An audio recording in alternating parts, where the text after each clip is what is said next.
Hi అండి, ఈ రోజు అయితే మొలక కట్టిన సద్దలతో అయితే అమ్మలు అయితే చేస్తున్నా. అవి బెల్లం అయితే చేస్తున్నా, చాలా మంచిది ఆరోగ్యానికి. అయితే సద్దలను అయితే మొలక కట్టి ఎండబెట్టేసిన. ఇప్పుడైతే మిక్స్ అయితే పడతా. ఇందులో అయితే చాలా ప్రోటీన్ ఉంటది. మిక్సీకి అయితే పడుతున్నా.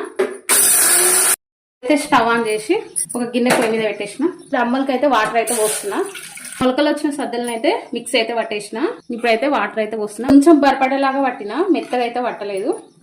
మరి మెత్తగా పడితే ఉడక టేస్ట్ అయితే ఉండదు. ఇప్పుడు మొలక కట్టినాం కదా సద్దల్ని, వాటిని అయితే ఎండబెట్టి అమ్మకైతే వేస్తున్నాం కదా. అందులో కొంచెం బెల్లం మొత్తం వేసుకొని తాగితే చాలా మంచిగా ఉంటది.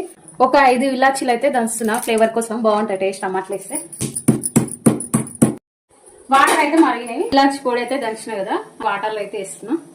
వాటర్లో కలిపెట్టిన సద్దపిండిని అయితే వాటర్లో అయితే వేస్తున్నా. వాటర్ అయితే మంచిగా మరిగినాయి. ఉండలు కట్టకుండా మంచిగా కలపాలి. కొంచెం అయితే సాల్ట్ అయితే వేస్తున్నా.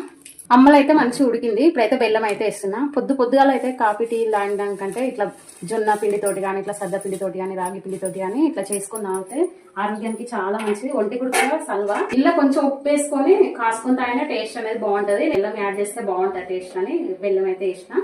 అమ్మలు అయితే రెడీ అయిందండి. ఇప్పుడైతే స్టవ్ ఆఫ్ చేసి దించేస్తున్నా. ఇప్పుడైతే గిన్నెలలో పోసి చల్లారిన తర్వాత తాగితే మాత్రానికి సూపర్ టేస్ట్ ఉంటుంది. పొద్దుగాల బ్రేక్ఫాస్ట్ అయితే అమ్మలే. ఇప్పుడు ఎండాకాలం మొత్తం అయితే పొద్దుగాల అయితే రాయమ్మలు గాని, సద్దమ్మలు గాని, జొన్నమ్మలు గాని ఇట్లా వేసుకుని తాగుతాం. సద్దమ్మలు అయితే రెడీ అయింది. చల్లారిన తర్వాత తాగుతాం. సూపర్ స్మెల్ వస్తుంది. ఫ్రెండ్స్, ఈ వీడియోలో సెలెక్ట్ చేసి షేర్ చేయండి. మన ఛానల్ కొత్త విషయాలు అయితే సబ్స్క్రైబ్ చేసుకుని పక్కన బెల్ ఐకాన్ క్లిక్ చేయడం మాత్రం మర్చిపోకండి. ఇంకా మంచి మంచి వీడియోస్ ముందుకు వస్తా. వీడియో పూర్తిగా చూస్తారు కానీ లైక్ మాత్రం ఇవ్వట్లేదు.